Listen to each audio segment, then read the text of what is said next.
Welcome to another episode of Women Winning at Work with Barka Herman. And today I have an amazing guest, not only because she is a powerful woman in technology, but she is also a CEO and I believe a founder, Sharmin. Sharmin, is that correct? Are you a founder? Yes, I'm the founder and CEO. Yes. That's fantastic. So I'm going to ask you to introduce yourself for our viewers, and then I'll start asking you some questions. So. Amazing. First of all, thank you so much, Barka, for having me here. This is great. And I love talking to wonderful, delightful women like yourself. And I think this is a great opportunity to connect with like minded people. So, just to give you a little brief about me. Well, I am an engineer by background, like most us Indians are. uh, Yeah. Electronics and communication, passed out in 2010, and then did nothing in that field whatsoever. Uh, you know, joined the company back in 2010, which was in the, data analytics, management consulting side. Moved to the US for the next 5 years, lived there, worked with a number of Fortune companies. Basically, a lost soul who then, initially found out that I was just helping the rich get richer, wasn't adding too much value to my own life. So I decided to quit that company, came back to India to start my first company, which was in the media space, to build India's very own Netflix. Ran that for about 3.5 years, created a lot of digital content on YouTube and Vimeo, wrote scripts in house, wrote a lot of them myself. But then understood that, the whole geo internet revolution had still not begun in India, as a result of which Indian audiences were still very much prone to consuming content on their television sets and or on their radio sets, as opposed to laptops or mobile devices. So that's where we were like, okay, we're a little ahead of our time. Let's sell it out to a Bombay-based production house. So we did that, took the money, exited, and then started in Storied like a year and a half later. Also wrote two books in between. So Wow. yeah. And now one thing that I've understood is that I cannot do anything other than entrepreneurship.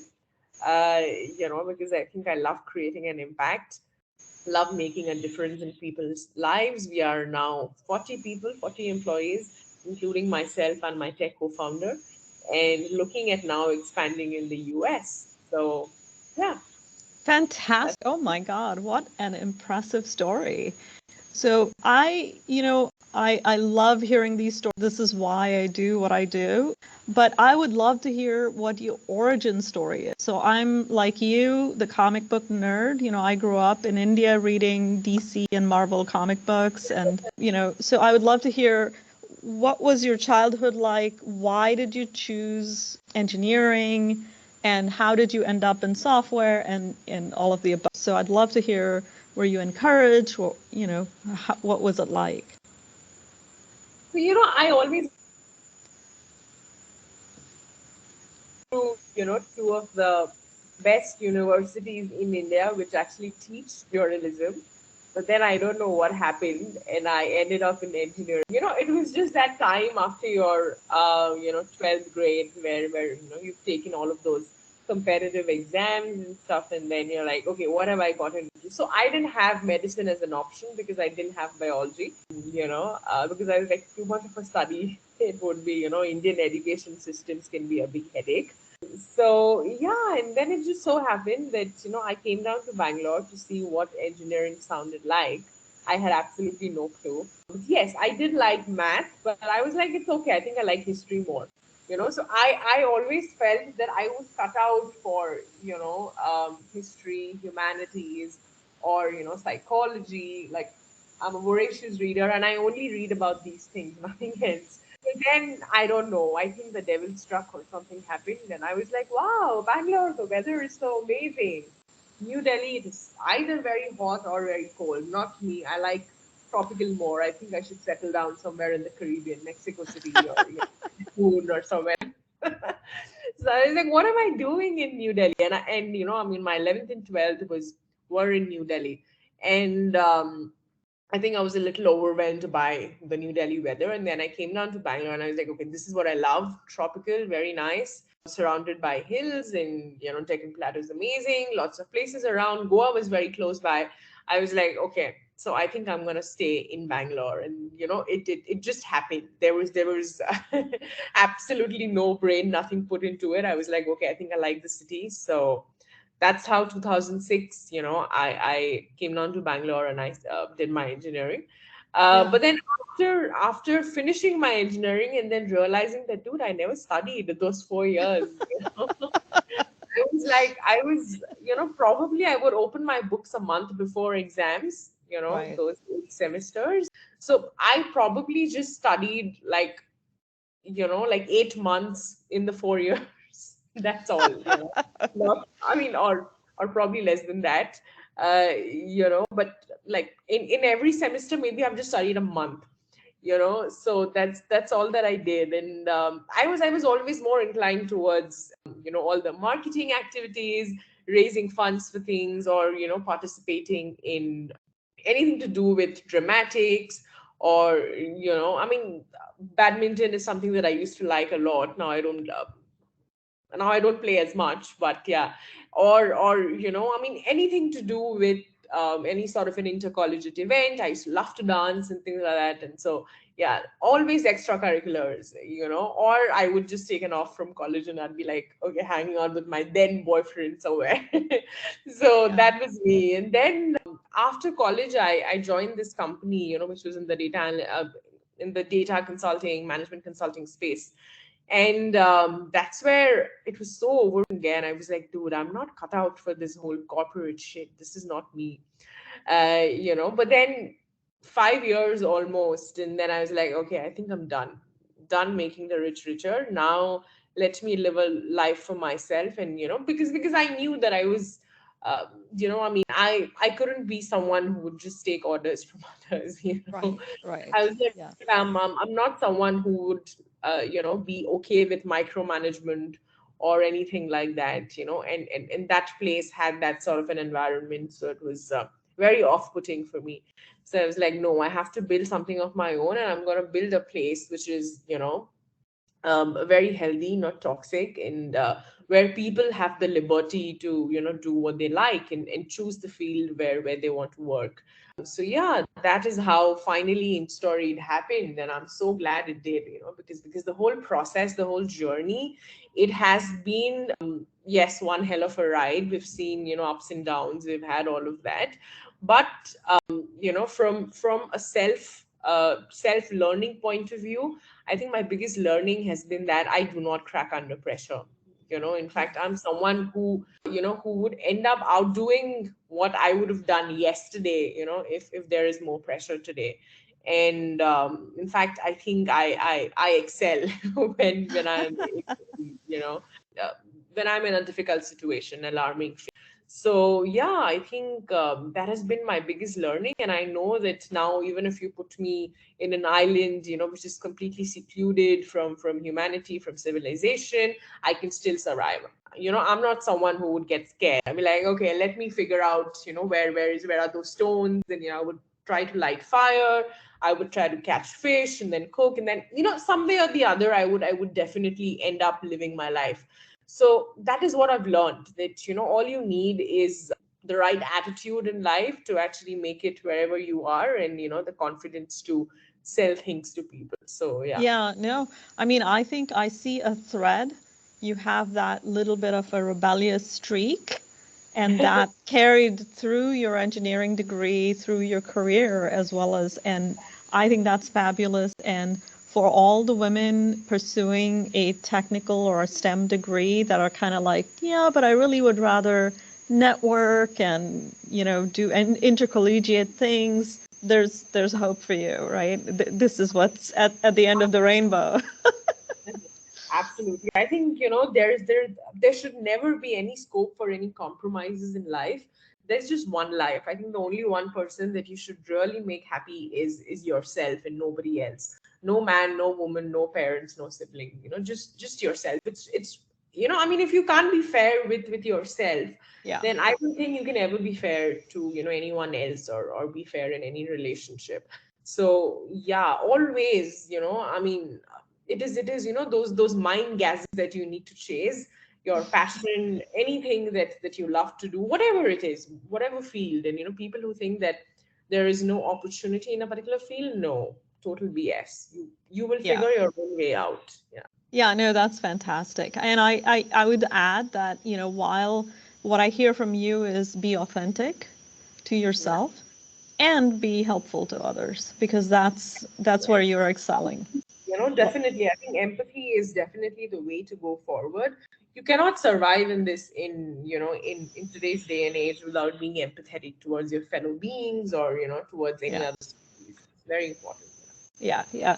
So, tell me a little bit about your struggles along the way, because a lot of times what happens is when I talk to, and I do mentoring, when I talk to young women, they hit the first struggle and they get very kind of discouraged.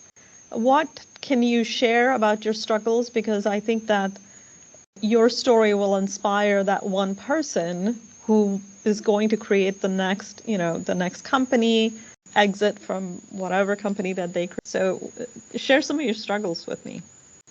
So, when you say struggles, I can pretty much do like a keynote on my struggles alone, because I've had a very tough life. I mean, I don't know how one might put it, but I've never really had a normal childhood, because Mm, I mean, I've had self-esteem issues forever.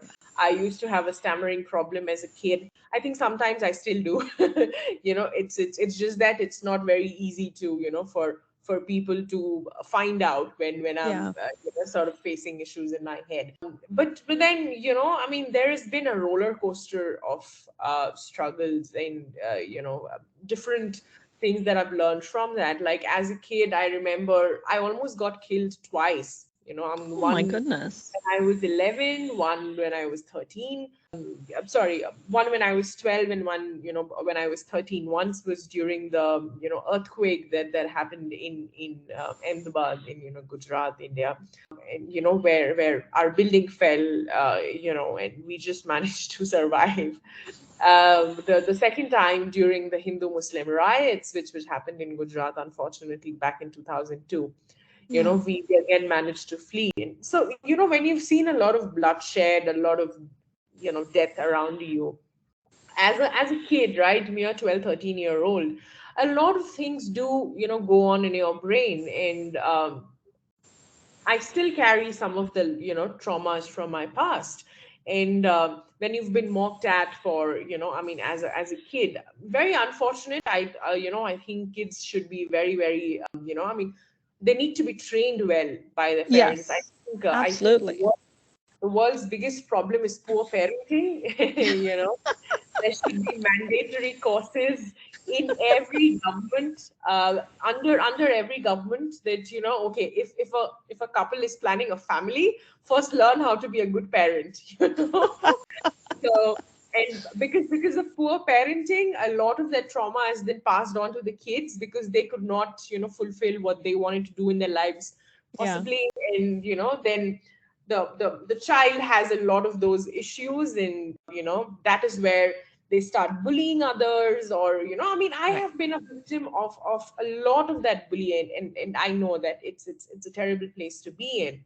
And unfortunately, I think my parents didn't understand a lot of what I was Mm, going on until they finally decided to, put me in therapy. So again, another thing, very important thing, no matter what age you are in, or, what you do in life, I think you should definitely have a full-time therapist, someone you should talk to either once a week or like once in 2 weeks. It yeah. should be like going to the gym. I mean, normalize therapy. That is so important. Talk more about your mental health, about your mental problems. Very, very important. So I've had self-esteem issues, I think, until I was 30. I'm Yeah. 33 now. So until 3 years ago, I was like really messed up in the head somewhere or the other, because of probably relationship issues, or traumas from Yeah. my childhood. And then, of course, that is also when, I mean, I started in story when I was 30, actually. Mm-hmm. I was Yeah. I was going through a terrible breakup, and I found out that the person cheated, and I mean, he was Yeah. lying, toxic, unhealthy relationship, and all of that.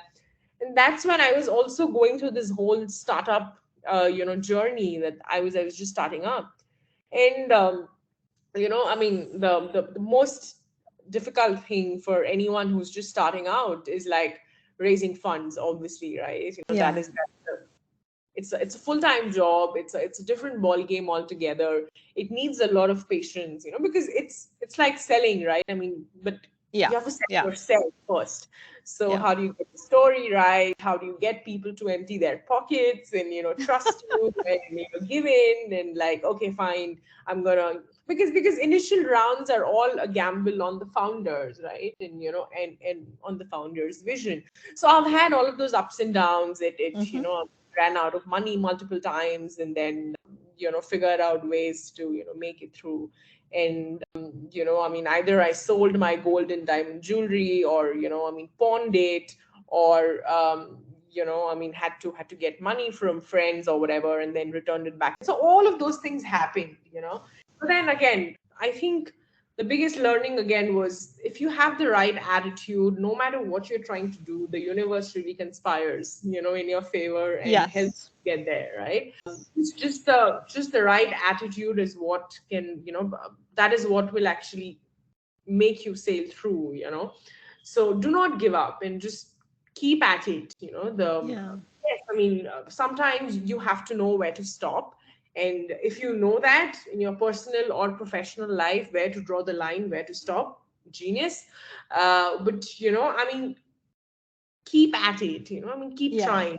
You will eventually figure it out. Yeah. Yeah, yeah. No, thank you so much for sharing that because, I see you right now, as a successful woman, as somebody who's two-time founder, and it's important for us to share our struggles with the people who are coming up because they don't think that you faced all those. So, you just mentioning all the things that you've gone through is going to inspire more young women who listen to this. So thanks for sharing.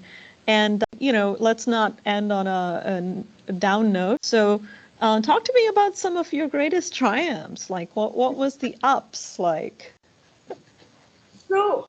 So many of them. I think. So first of all, COVID was pretty much, I mean, like a huge opportunity in this adversity for us.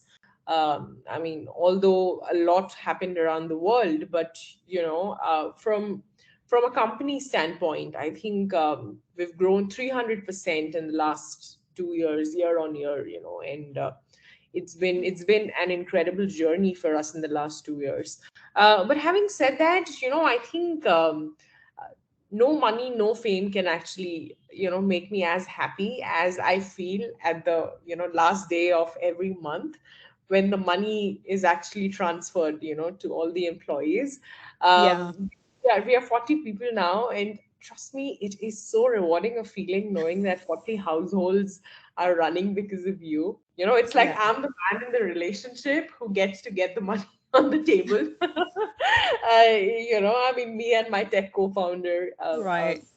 he's always like, dude, you're the man in the relationship, you're the one who's getting the money. So I'm like, yeah, that's a nice feeling. Very, I mean, very rewarding to hear that from your Yeah. co-founder. Yeah. And yeah, I mean, lots of learnings. I have learned. I have made terrible mistakes in my life. I'm not saying that I'm perfect or I'm the best. No, there are people definitely way better than me. But I've learned, and thanks to my therapist also, who's really helped me deal with a lot of my mental health issues. And I think again, how to have the attitude right, Mm. that really helps. And one thing that I've learned is that no matter how successful you become in life, do not forget to be empathetic, do not forget to be humble and kind to people, because it is all about giving it back to society in some way or the other. you Yeah. know I mean, success is nice, but then the fact is that, as they say, success is like getting pregnant. Because only you know how many times you've been fucked, right? So I love that. I love So that. yeah, I mean, isn't it true? Success is like getting pregnant, because only you know how many times you've been fucked. So it's that incredible journey, which is so overwhelming yet so rewarding at the end, because Mm. hey, I finally got the baby that I wanted. I mean, in my case, it's my company, and in Yes. Yeah. somebody else's cases, it's a real baby. But then, yeah, eventually you figure it out. But be nice, be humble, be empathetic towards people, because I think that is the only thing that actually stays, and it is so rewarding. Yeah. So yeah. Yeah. No, that's fantastic. I wanna hear from you, and what a fabulous story you bring to us. But what is a message that you would have for the 15-year-old Charmin or the 20-year-old Charmin? Wow, no one's ever asked me this, you know. So the the 15-year-old me, I still remember I was in one of the northeastern states in India. I Yeah. was just trying to run away, and just disappear, because it was like, no, because I think I was always very rebellious. It's like, do not tell me what is allowed and what is not allowed. I will figure my own way out. That was Yeah. me. Yeah. And my parents were having such a hard time. They were like, "Oh my goodness, what is this girl? That what happened to you?" But that woman was the 15-year-old me was. I had absolutely no idea. I was so confused about where I was going to do. I mean, about where I was going in life, what I was going to do. But I think I was. Um, a little more engrossed being tensed about my future than about living my childhood, also because I mean, I come from a very Yeah. middle class background. You know how middle class parents are, right? Nerds.